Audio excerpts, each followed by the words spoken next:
Hello friends, Chandra coaching classes के YouTube channel पर आप सभी का बहुत बहुत स्वागत है। जैसा कि आप सब जानते हैं कि यूजीसी नेट जेआरएफ के लिए फॉर्म अब आ चुके हैं और अब आप लोग फिल भी करना शुरू कर दिए होंगे।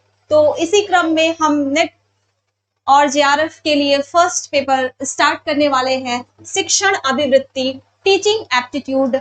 और आप सभी को पता होगा कि जो फर्स्ट पेपर है वो आप कोई भी विषय आप क्यों ना लिए हो, लेकिन फर्स्ट पेपर तो आपको अटेम्प्ट करना ही है। और ये सभी विषयों के विद्यार्थी हो जो नेट जेआरएफ की परीक्षा में बैठने जा रहे हैं, तो उनके लिए ये पेपर बहुत ही अनिवार्य हो जाता है। और इसके 10 यूनिट है, जिसका प्रथम यूनिट है शिक्षण अभिवृत्ति यानी कि टीचिंग एप्टीट्यूड, जिसके बारे में आज हम चर्चा करेंगे। हर यूनिट से कुछ प्रश्न दिए जाते हैं, मिनिमम 5 क्वेश्चन तो हर यूनिट से होते ही हैं और सबको पढ़ना बहुत ही आवश्यक हो जाता है। अगर आप चाहते हैं कि आप जेआरएफ निकालें और आपको जूनियर रिसर्च फेलोशिप मिले आप रिसर्च के दौरान, तो आपको अच्छे मार्क्स लाने होते हैं और जिसके लिए आपको एक सुनियोजित तरीके से पढ़ाई को कंटिन्यू करना पड़ता है। तो आइए देखते हैं हम शिक्षण अभिवृत्ति। शिक्षण अभिवृत्ति कोई भी सिलेबस जो होता है वो क्यों डाला जाता है, किसी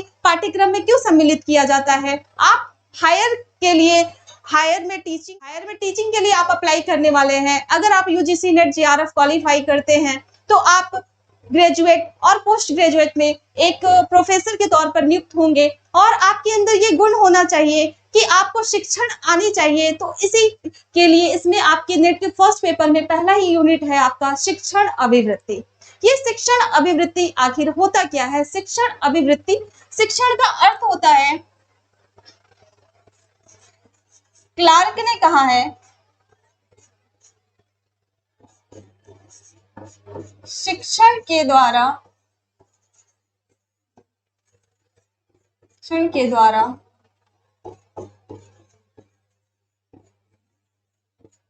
विद्यार्थी के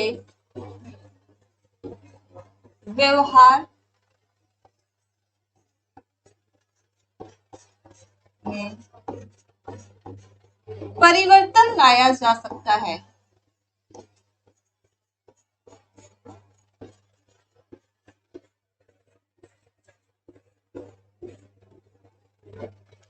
क्लार्क का कथन कि शिक्षण के द्वारा विद्यार्थी के व्यवहार में परिवर्तन लाया जा सकता है।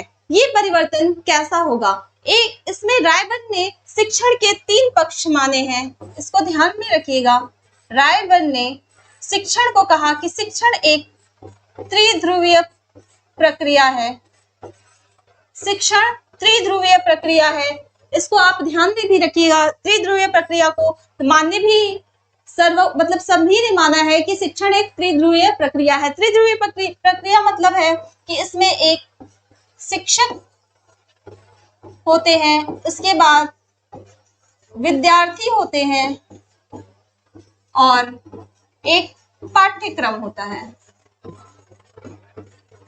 बिल्कुल ये होना भी चाहिए कि एक शिक्षक हो और विद्यार्थी, 2 लोग हो जिनके बीच एक अंतःक्रिया होती है। और वो अंतःक्रिया किस पर होगी? कोई विषय वस्तु होना चाहिए जो एक पाठ्यक्रम निर्धारित होता है और पाठ्यक्रम को समझाने के लिए एक शिक्षक होता है और उसे समझने के लिए एक विद्यार्थी होता है। जैसे हम एग्जाम्पल के तौर पर देख सकते हैं कि मान लीजिए कोई एक बच्चा है और कोई एक व्यक्ति और है, और कोई एक यहाँ पे मान लीजिए कि एक पौधा या फिर पेड़, कुछ भी है, पौधा या फिर पेड़ है। अब ये बच्चे को नहीं पता है कि ये पौधा होता क्या है, वो सिर्फ उसे दिख रहा है कि हाँ एक पेड़ है और पेड़, बस इसमें फल लगे हैं, आम का फल लगा है, या फिर आम का पेड़ हो या फिर नीम का पेड़ हो, कोई भी पेड़ हो, उसे बस पता है कि ये पौधा है। और जो उसके साथ व्यक्ति है वो सीनियर है, उसे पौधे के बारे में सब कुछ पता है। और जब वो पौधे के बारे में उस बच्चे को बताता है कि हाँ पौधे के क्या क्या फायदे होते हैं, पौधे से हमें ऑक्सीजन प्राप्त होता है, पौधे से हमें फल भी प्राप्त होता है, पौधा हमारे जीवन में कितनी महत्वपूर्ण भूमिका का निर्वहन करता है, जब ये बात बच्चे को पता चलती है और जब अब ये बच्चा यहाँ पर शिक्षण हो रहा है, ये एक पाठ्यक्रम है, ये शिक्षक है और ये शिक्षार्थी है, यानी कि विद्यार्थी है। अब इन्हें ये पता चल गया कि ये पौधे को, अभी तक ये बालक नहीं जान रहा था कि आखिर पौधा होता क्या है। वो पौधे को नष्ट भी कर देता था, उसके पत्ते को तोड़कर फेंक भी देता था, लेकिन जैसे ही अब उसके महत्व को वो जानने लगा, जैसे ही उसे शिक्षण प्राप्त होता है, अब उसके व्यवहार में परिवर्तन आ जाएगा और अब वो जो भी पौधे या पेड़ को देखेगा तो वो उसका संरक्षण करेगा, उसे ना तो उखाड़ के फेंकेगा, ना तो उसके पत्ते को बर्बाद करेगा, यानी कि अब उसमें वो सहज भूमिका आ चुकी है। अब वो बच्चा उस पौधे को लेकर बहुत ज्यादा प्रोटेक्टिव हो जाएगा।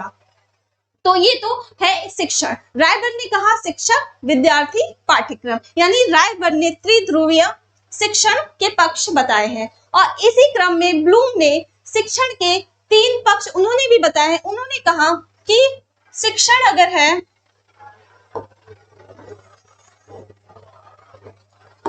ब्लूम ने कहा कि शिक्षण का एक उद्देश्य होता है, शिक्षण का एक उद्देश्य होता है और शिक्षण के द्वारा जो हम सीखते हैं उसमें सीखने का हमें अनुभव प्राप्त होता है, और जब हमें अनुभव प्राप्त हो जाता है तो तीसरा हमारे व्यवहार में परिवर्तन हो जाता है, व्यवहार में परिवर्तन हो जाता है। ब्लूम ने कहा कि सदैव शिक्षण का एक उद्देश्य होता है और उसके बाद जो हम सीखते हैं तो उसका हमें अनुभव प्राप्त होता है, और जब हमें अनुभव प्राप्त होता है तो फिर हमारे व्यवहार में अपेक्षित परिवर्तन आ जाता है।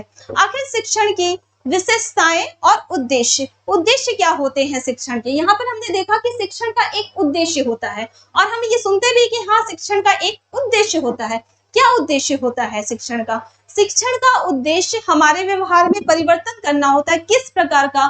सामाजिक तौर पर हम समाज में अच्छे तौर तरीके से रह सके, यानी कि हमारा मानसिक, सामाजिक, आर्थिक हर पक्ष में जो परिवर्तन होता है, यही शिक्षण का उद्देश्य होता है। हमें जीविकोपार्जन के लिए काबिल बनाना, ये भी शिक्षण का एक उद्देश्य होता है। यानी कि शिक्षण जब भी होता है वो अपने एक उद्देश्य को लिए रहता है, उसमें एक उद्देश्य जरूर समाहित होती है।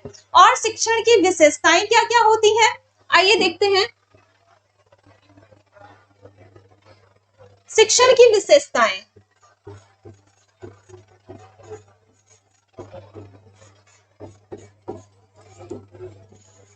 विशेषताओं में सर्वप्रथम शिक्षण सदैव चलने वाली प्रक्रिया है, यानी कि शिक्षण सतत चलने वाली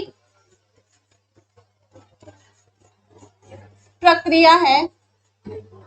शिक्षण औपचारिक और अनौपचारिक 2 प्रकार की होती है, यानी औपचारिक जिसमें शिक्षण पूरी तरह से सुनियोजित होती है, और अनौपचारिक में शिक्षण सुनियोजित नहीं होती। हमें कहीं बाहर से, अपने परिवार से, मित्रों से, या फिर कहीं भी हम जाते हैं तो हमें जो शिक्षा बिना नियोजित तरीके से जब हम कुछ सीख जाते हैं तो वो अनौपचारिक शिक्षा होती है। अतः सतत चलने वाली प्रक्रिया, यानी कि जो इसकी विशेषता है, शिक्षण की एक विशेषता ये है कि ये सदैव चलने वाली क्या है, एक प्रक्रिया है।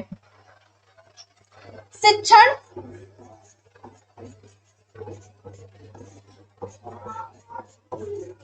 सामाजिक एवं व्यावसायिक, जी, शिक्षण की एक विशेषता ये भी है कि शिक्षण सामाजिक भी होता है और व्यवसायिक भी होता है। सामाजिक क्यों होता है? क्योंकि समाज में हमें कैसे रहना है, समाज में रहने के लिए हमें व्यक्तित्व में क्या निखार करना है, वो हमें समाज में एक अच्छे व्यक्ति के रूप में, बौद्धिक व्यक्ति के रूप में जो सीख हमें देते हैं, जो हमारे चरित्र में सुधार आता है, जो हमारे अंदर नैतिकता आती है, ये शिक्षण का एक सामाजिक। और व्यवसायिक में जो हमें, जब हम शिक्षित होते हैं तो उससे हमें क्या होता है, हमारे अंदर इतनी हमारी डेवलपमेंट हो जाती है कि हम कुछ ना कुछ जीविका जरूर ग्रहण ले सकते हैं और जीविकोपार्जन कर सकते हैं। तो शिक्षण की दूसरी विशेषता यह है कि शिक्षण सामाजिक एवं व्यवसायिक है। और तीसरी है कि ये अंतर व्यक्तिक क्रिया है, यानी कि एक दूसरे से ये इंटरेक्ट होती है, ये एक दूसरे पे निर्भर करती है। शिक्षण को हम एक दूसरे से ही सीखते हैं। अगर हम किसी को जंगल में छोड़ दें तो वो ना तो भाषा का ज्ञान होगा उसे, वो जैसे वहां का वातावरण होगा, जो वो उस वातावरण में सीखेगा वही उसी तरीके का वो व्यवहार करेगा, क्योंकि उसे वहां पर वही चीजें सीखने को मिली, बचपन से उसने वही चीजें देखी और इसलिए अब उसके पास कोई इंटरेक्शन तो था नहीं, तो जो था उसने वही सीखा। यानी कि शिक्षण के लिए एक समाज का होना आवश्यक है, समाज के बीच रहना आवश्यक है और ये एक इंटरैक्टिव प्रक्रिया है, अंतःवैयक्तिक प्रक्रिया है। तीसरा है, यह एक तार्किक प्रक्रिया है, यानी कि सदैव ये क्या होता है, तर्क होता है शिक्षण में और यह एक तार्किक प्रक्रिया है। आइए हम शिक्षण की विशेषताओं को जानने के बाद अब हम जानते हैं कि शिक्षण के प्रकार। शिक्षण के 5 प्रकार हैं और उन 5 प्रकार की अपनी अपनी विशेषताएं हैं। 5 प्रकार में कुछ ना कुछ शिक्षण है। इसमें शिक्षण के प्रकार में हम देखते हैं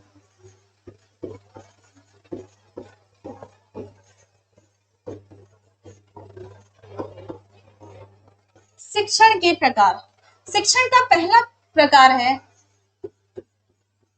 शासन प्रबंधन के अनुसार।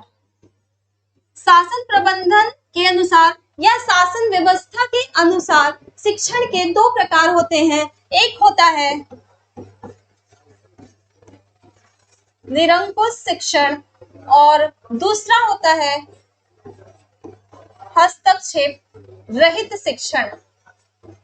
इसे हम लोकतंत्र यानी कि शासन के आधार पर भी ले सकते हैं। जैसे प्राचीन काल में राजतंत्रीय व्यवस्था थी, राजा अपने अनुसार निर्णय लेते थे, उसमें जनता क्या सोचती है, जनता क्या चाहती है, उनकी बातों पर ध्यान नहीं दिया जाता था। राजा क्या चाहते हैं ये चीजें ज्यादा मायने रखती थी। और उसी प्रकार की जो निरंकुश शिक्षा प्रणाली थी वो पाश्चात्य में ही थी और पाश्चात्य में जैसे जो शिक्षक होते थे वो विद्यार्थियों पर केंद्रित नहीं होकर पाठ्यक्रम को बनाया जाता था या कोई व्यवस्था की जाती थी। ये शिक्षक केंद्रित शिक्षक केंद्रित शिक्षण की व्यवस्था थी।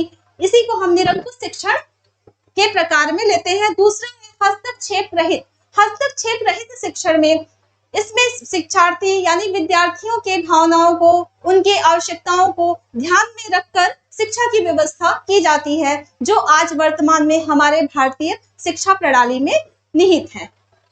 ये तो है शासन प्रबंधन के अनुसार। दूसरा है अधिगम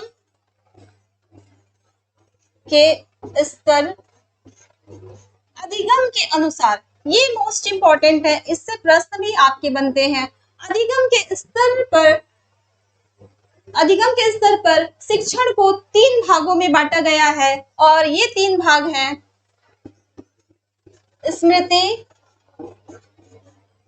स्मृति स्तर, दूसरा है बोध स्तर और तीसरा है विमर्श स्तर। स्मृति स्तर, बोध स्तर और विमर्श स्तर, ये अधिगम के स्तर के हिसाब से शिक्षण के प्रकार को बांटा गया है। स्मृति स्तर के शिक्षण का प्रतिपादन हर्बर्ट ने किया था, जबकि बोध स्तर के शिक्षण का प्रतिपादन मॉरिसन ने किया था और विमर्श स्तर के शिक्षण का प्रतिपादन हंट द्वारा किया गया है।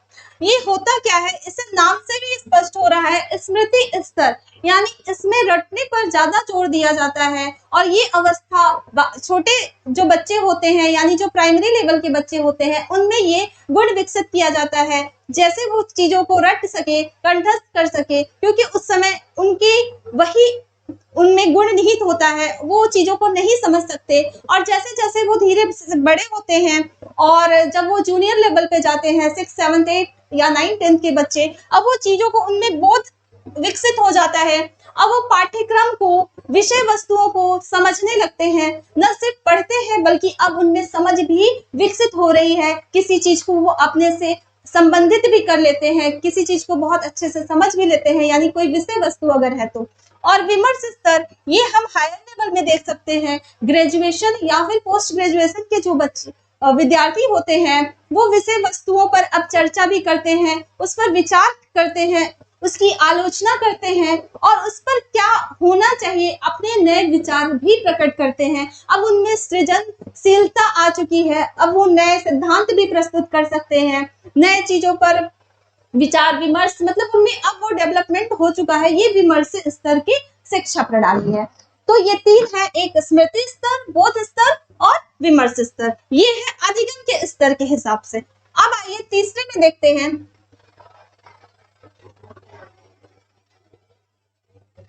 आपका तीसरा है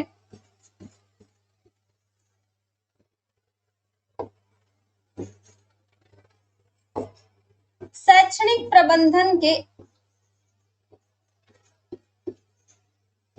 शैक्षणिक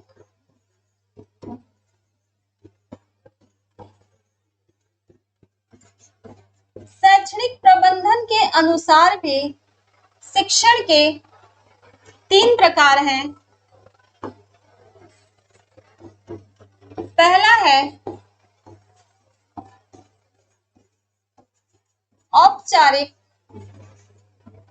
औपचारिक शिक्षण, दूसरा है अनौपचारिक शिक्षण और तीसरा है निरौपचारिक शिक्षण।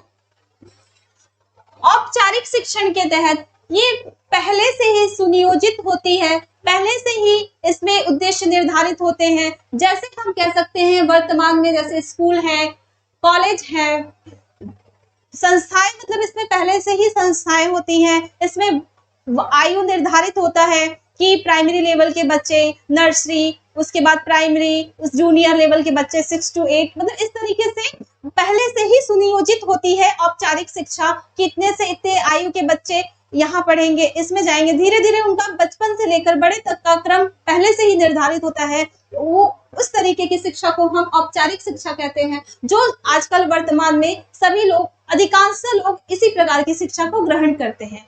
अनौपचारिक शिक्षा, जैसा कि ये शिक्षण क्या है, सदैव चलने वाली प्रक्रिया है, तो हम कुछ ना कुछ सदैव सीखते रहते हैं, जो कोई पहले से सुनियोजित तो नहीं होती है। और जब हम अचानक से कुछ अपने आसपास के वातावरण से जब कुछ सीख जाते हैं, तो उस प्रकार की शिक्षा को हम अनौपचारिक शिक्षा कहते हैं या अनौपचारिक शिक्षण कहते हैं। निरौपचारिक शिक्षण, बहुत से लोग ऐसे होते हैं जो औपचारिक शिक्षा किसी कारणवश उनकी औपचारिक शिक्षा ब्रेक हो जाती है, नहीं ले पाते हैं, तो उनके लिए निरौपचारिक शिक्षा की व्यवस्था की गई है। और ऐसे लोग दूरस्थ शिक्षा यानी कि पत्राचार के माध्यम से, जैसे इग्नू एग्जाम्पल में है आपका, यहाँ प्रयागराज में राष्ट्रीय टंडन है, तो वो दूरस्थ शिक्षा के माध्यम से अपनी शिक्षा व्यवस्था को पूरी करते हैं। शिक्षण जो होता है उनका, ये है निरौपचारिक शिक्षण। आइए देखते हैं फोर्थ, चौथा जो शिक्षण के प्रकार है, शिक्षण के उद्देश्यों के अनुसार। शिक्षण के उद्देश्यों के अनुरूप भी शिक्षण को तीन भागों में बांटा जा सकता है। पहला है भावनात्मक, दूसरा है संवेगात्मक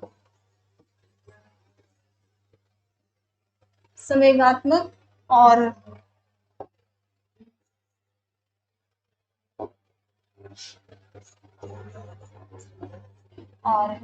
तीसरा है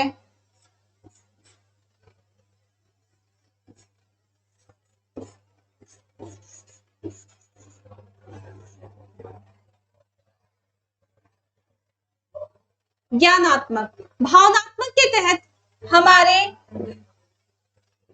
जो भावनाएं हैं, हमारे चरित्र का जो डेवलपमेंट है वो सब किया जाता है। संवेगात्मक के तहत हमें परिस्थितियों से अनुकूलन करना सिखाया जाता है। और ज्ञानात्मक के तहत हमारी बुद्धि में या फिर हमारे ज्ञान में वृद्धि की जाती है। ये शिक्षण के उद्देश्यों के तहत है, क्योंकि शिक्षण का उद्देश्य हमारा भावनात्मक, संवेगात्मक और ज्ञानात्मक पक्ष को विकसित करना होता है। तो इसके आधार पर शिक्षण के 3 प्रकार ये हो गए, और शैक्षणिक प्रबंधन के अनुसार औपचारिक, अनौपचारिक और निरौपचारिक। और नेक्स्ट है आपका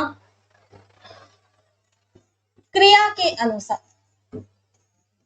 क्रिया के अनुसार, क्रिया के अनुसार भी शिक्षण के 3 पक्ष होते हैं। पहला होता है प्रस्तुतिकरण, दूसरा होता है प्रदर्शन और तीसरा होता है क्रिया।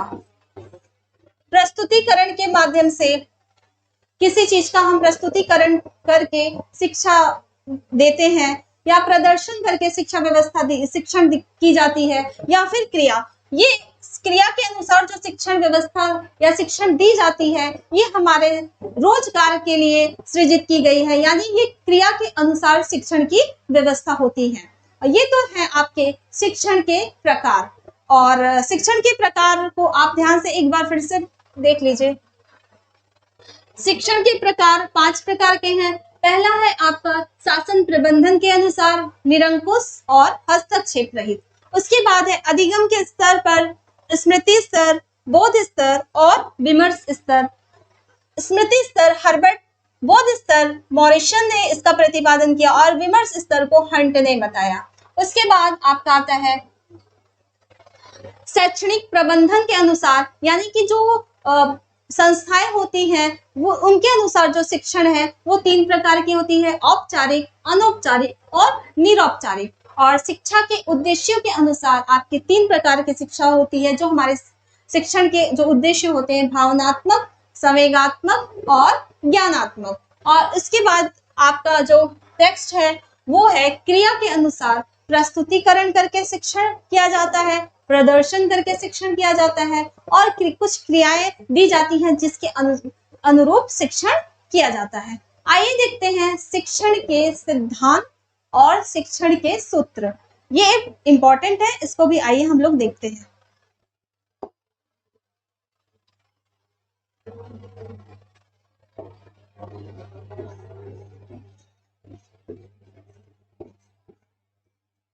शिक्षण के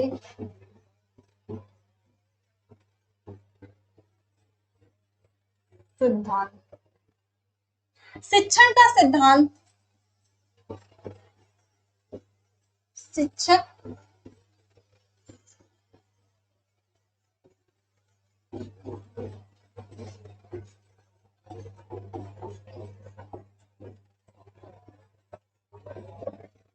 शिक्षण के सिद्धांत में शिक्षक और विद्यार्थी के मध्य जो संबंध होते हैं उसको दिखाया जाता है। उसके अनुसार शिक्षण के कुछ सिद्धांत बनाए जाते हैं, जैसे कि पहला है आपका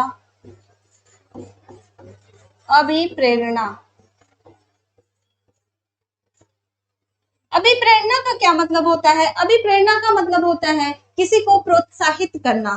तो यहाँ पर शिक्षक और विद्यार्थी जो सीखने का मतलब जो सिद्धांत होता है, शिक्षण का सिद्धांत होता है, इसमें अभिप्रेरणा बहुत महत्वपूर्ण भूमिका का निर्वहन करती है। अगर किसी को भी अगर आप सिखाते हैं और उसको अभिप्रेरित करते हैं, अगर वो जिज्ञासु वो है और वो सीखना चाहता है, तो फिर वो सीख जाएगा और आप भी उसे सिखा सकते हैं। वो उस विद्यार्थी पर भी निर्भर करेगा और आप पर भी निर्भर करेगा कि आप बच्चे को पढ़ा रहे हैं और पढ़ाते जा रहे हैं। अब बच्चा अच्छा कर रहा है, खराब कर रहा है, आप कुछ ध्यान नहीं दे रहे हैं, अब बच्चे को तो कुछ पता ही नहीं चलेगा, वो निष्क्रिय होकर बस पढ़ता रहेगा। लेकिन अगर आप उनको प्रोत्साहित कर देते हैं कि हाँ आपने तो बहुत अच्छा पढ़ा, आप सीख रहे हैं, आप बहुत अच्छा कर सकते हैं, तो अब बच्चे के अंदर अभिप्रेरणा होगी, अब उसके अंदर अब वो सीखने की ललक उसमें बढ़ जाएगी। और इसलिए अभिप्रेरणा का शिक्षक और विद्यार्थी से बहुत घनिष्ठ संबंध होता है,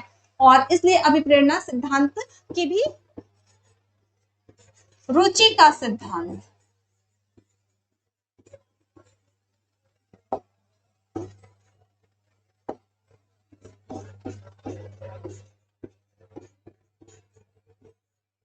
रुचि का सिद्धांत भी शिक्षक और विद्यार्थी के मध्य होना बहुत आवश्यक है। अगर शिक्षक के अंदर भी रुचि होनी चाहिए अपने विषय वस्तु को लेकर, जब तक उसमें वो रुचि नहीं होगी वो विद्यार्थी को नहीं सिखा सकता। अगर उसमें भी रुचि है और विद्यार्थी में भी रुचि है तो शिक्षण आसान हो जाता है, और इसीलिए शिक्षण के सिद्धांत में रुचि का सिद्धांत भी दिया गया है, अभिप्रेरणा का भी सिद्धांत दिया गया है। और तीसरा है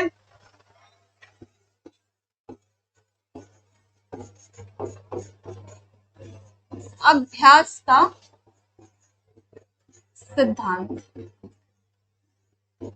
अभ्यास का सिद्धांत भी विकसित किया गया है कि अभ्यास के कई विद्यार्थी या कई स्टूडेंट्स ऐसे होते हैं जो अभ्यास जो एक बार में नहीं सीख सकते, क्योंकि व्यक्तित्व विभिन्नता के कारण सबके अंदर एक तरह की बुद्धि नहीं होती है, सबके अंदर अलग अलग चीजें या अलग अलग प्रकार की बुद्धि होती है, जिसके कारण उनके अंदर अभ्यास का सिद्धांत के माध्यम से वो विषय वस्तु को आसानी से सीख जाते हैं। अभ्यास का सिद्धांत आप जैसे मोटरसाइकिल चलाने में भी लागू कर सकते हैं कि यदि कोई मोटरसाइकिल चला रहा है, उसे नहीं आता है और जब वो चलाने लगता है तो एक बार में वो नहीं सीखता, उसे जब वो बार बार अभ्यास करता है तो अभ्यास करने के दौरान वो आसानी से मोटरसाइकिल चलाना सीख जाता है। इसी प्रकार कुछ विषय वस्तु भी ऐसे होते हैं, अगर वो नहीं सीख रहा है और बार बार यदि उसे अभ्यास कराया जाए तो उसकी आदत में वो चीजें, वो विषय वस्तु शामिल हो जाएगी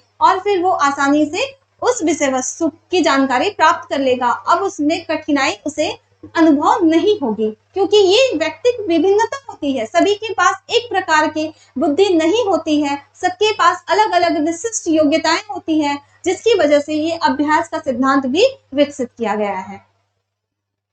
आइए हम देखते हैं शिक्षण के सूत्र। शिक्षण के सूत्र बहुत इंपॉर्टेंट है, क्योंकि इससे भी आपके प्रश्न पूछे जाते हैं और अक्सर पूछे जाते हैं, इसलिए इसको जानना आपके लिए अति आवश्यक है।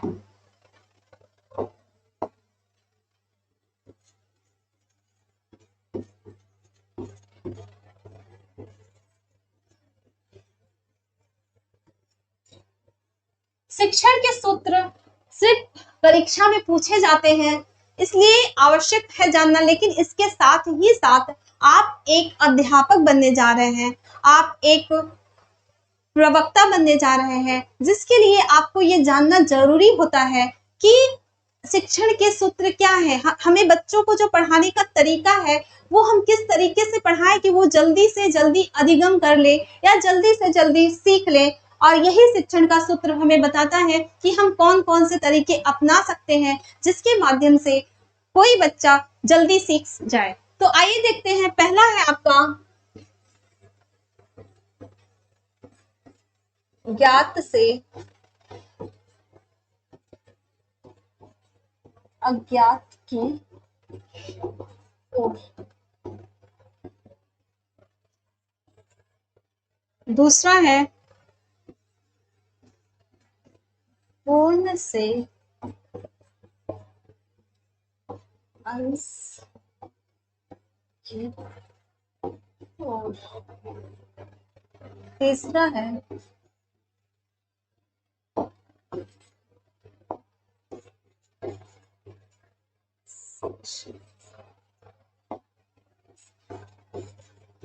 विश्लेषण से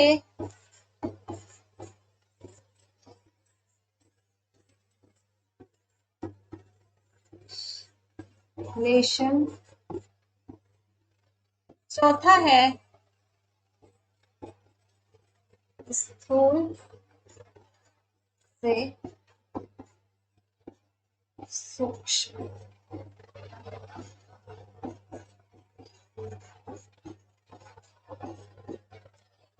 यहाँ पर पहला है ज्ञात से अज्ञात की ओर। यदि कोई विषय वस्तु हम लेते हैं और वो विषय वस्तु कठिन है, तो वो विषय वस्तु से विद्यार्थी बिल्कुल भी अपरिचित है, तो पहले हम उसे किसी ज्ञात चीज से संबंधित करेंगे, पहले उसे हम उसे जो उसे पता है उसके बारे में उससे रिलेट करेंगे अज्ञात चीज को, और उसके बाद तब हम उसे अज्ञात वस्तु के बारे में बताएंगे, अज्ञात जो विषय वस्तु है उस तरफ ले जाएंगे। क्योंकि जब वो अज्ञात चीजों को समझ लेगा तो वो अज्ञात चीज को भी आसानी से समझ जाएगा कि वो क्या कहना चाह रहे हैं, उससे वो संबंधित कर लेगा, और इसलिए जो विद्यार्थी हैं वो अधिगम आसानी से कर लेंगे।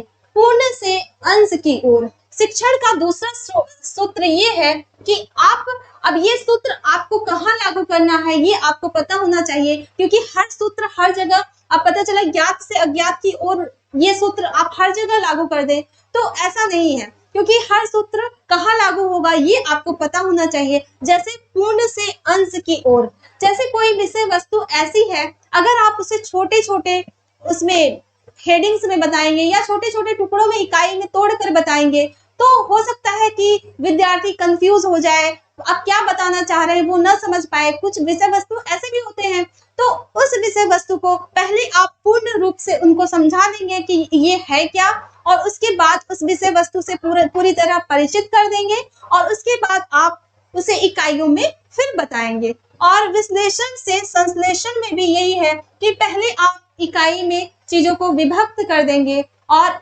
यहाँ पर, हाँ यहाँ उल्टा है, यहाँ पर आप इकाई में विभक्त करके बच्चों को बताएंगे और फिर उसको एक साथ बताएंगे। पूर्ण से अंश में आपने एक साथ बताया, फिर आपने इकाई में विभक्त किया, और विश्लेषण से संश्लेषण में पहले आप इकाई में बताएंगे और फिर उसको पूर्ण में बताएंगे। क्योंकि अगर आप, कुछ विषय वस्तु ऐसे होते हैं कि अगर आप पहले ही पूरा उन्हें समझा देंगे तो वहां पर भी विद्यार्थी कंफ्यूज हो जाएंगे और उनके अधिगम में समस्या उत्पन्न हो जाएगी। और उसके बाद है चौथा है स्थूल से सूक्ष्म की ओर, इसे हम कह सकते हैं मूर्त से अमूर्त की ओर।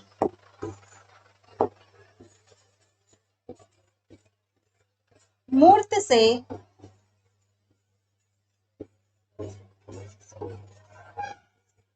अमूर्त की ओर, यानी स्थूल से सूक्ष्म की ओर, यानी अगर किसी विद्यार्थी को ये ज्ञात से अज्ञात की तरह ही है, आपको उन्हें विचार करवाना है, उन्हें समझ पैदा करनी है, तो पहले उन्हें कुछ ऐसी घटनाओं का वर्णन करिए, या फिर उन्हें जैसे नाटक होता है, प्रस्तुतिकरण होता है, अगर वो जैसे कोई ऐतिहासिक घटना है अब उन्हें समझ में नहीं आ रही है, या फिर अगर उसका आपने एक मंच दे दिया या नाटक करवा दिया, अब वो मूर्त चीज को जब वो देख लेंगे तो उस अमूर्त की कल्पना वो खुद स्वयं कर सकते हैं कि ये मतलब कि इससे बच्चे के अधिगम में या विद्यार्थी के अधिगम में सहायता मिलती है।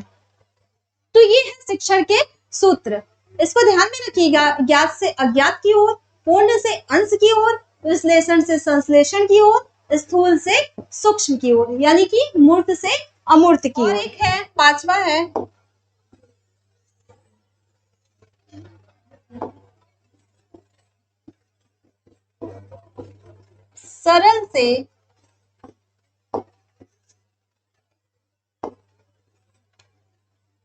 सरल से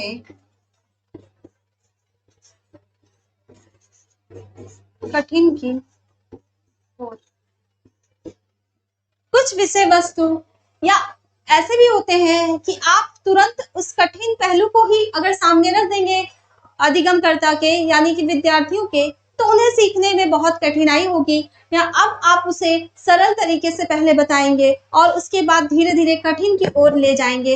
ऐसा आप गणित में या मैथमेटिक्स जब कराते हैं तो ऐसा ही होता है, जैसे कि अगर बच्चे को पहले आपने जोड़ घटाना, गुणा भाग और टेबल्स यानी कि पहाड़े अगर आप नहीं सिखाते हैं और डायरेक्ट उसे एलसीएम एचसीएफ सॉल्व करने को दे देते हैं तो वो बच्चा सॉल्व नहीं कर पाएगा। पहले आप उसे सरल चीजों को सिखाइए पहले, और उसके बाद कठिन की ओर ले जाइए। फिर उसे आप बड़े बड़े सवाल या फिर बड़े बड़े जो भी क्वेश्चंस हैं आप उन्हें देंगे तो वो सॉल्व कर लेंगे। तो ये है शिक्षण के सूत्र, 5 सूत्र। ज्ञात से अज्ञात की ओर, पूर्ण से अंश की ओर, और विश्लेषण से संश्लेषण की ओर, स्थूल से सूक्ष्म की ओर, और सरल से कठिन की ओर।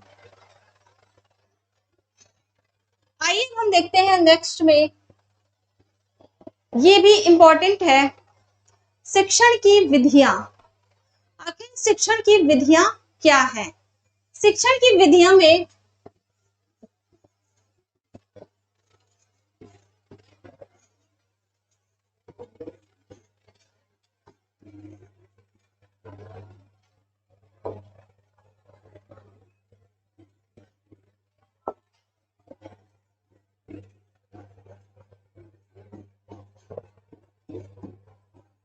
शिक्षण की कई विधियां हैं, जिसमें से पहली है शिक्षक केंद्रित विधि में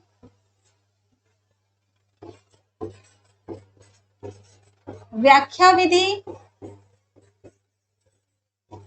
और ऐतिहासिक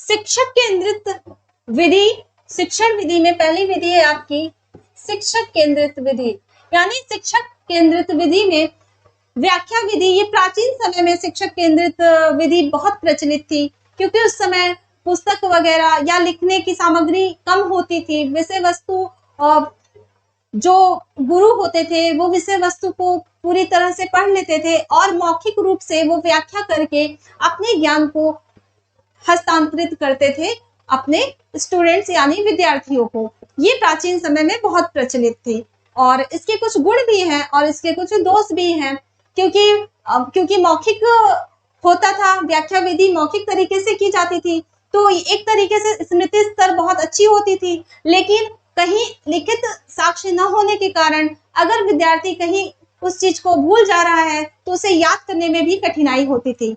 ऐतिहासिक शिक्षक केंद्रित विधि में दूसरी विधि है ऐतिहासिक विधि, जिसमें इतिहास के बारे में बताया जाता था, इतिहास से संबंधित विषय वस्तुओं की जानकारी दी जाती थी। अब आइए देखते हैं दूसरा है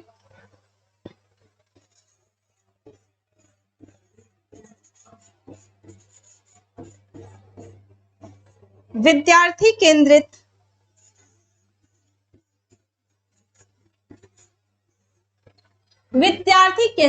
वर्तमान में जो शिक्षण प्रणाली चल रही है वो विद्यार्थी केंद्रित ही शिक्षण प्रणाली है और इसका जो है ह्यूरिस्टिक, इस प्रणाली में जो पहली प्रणाली है उसे हम कहेंगे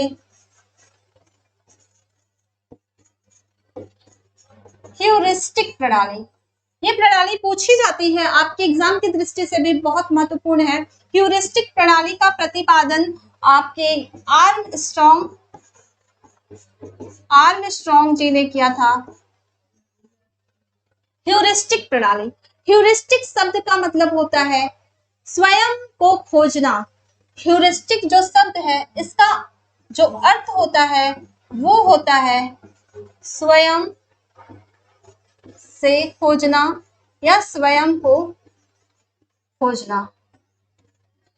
जैसा कि ह्यूरिस्टिक नाम से ही स्पष्ट हो रहा है कि इसमें विद्यार्थी खुद से स्वयं से विषय वस्तु को निरीक्षण परीक्षण करके सीखते हैं या स्वयं से जो उन पर ही आधारित जो शिक्षा व्यवस्था होती है वही विद्यार्थी केंद्रित, और वही उसी में है पहला है आपका ह्यूरिस्टिक, जिसका प्रतिपादन आर्मस्ट्रॉन्ग जी ने किया। और ह्यूरिस्टिक का मतलब होता है स्वयं से खोजना। तो आज के लिए बस इतना ही, और इसके बाद हम शिक्षण की विधियों को अभी और कंटिन्यू करेंगे आगे, और इसके बाद हम और भी चीजें जो शिक्षण एप्टीट्यूड यानी कि टीचिंग एप्टीट्यूड शिक्षण अभिवृत्ति में जो है उसको भी हम नेक्स्ट क्लास में बताएंगे और इसको हम खत्म कर देंगे नेक्स्ट क्लास में आपकी शिक्षण अभिवृत्ति। और उसके बाद आपका प्रैक्टिस सेशन होगा और आपकी ऑनलाइन ऑफलाइन क्लास स्टार्ट हो गई है, और आप चाहे तो इसे ऐप में भी ज्वाइन कर सकते हैं और ऑफलाइन भी ज्वाइन कर सकते हैं। धन्यवाद, थैंक यू।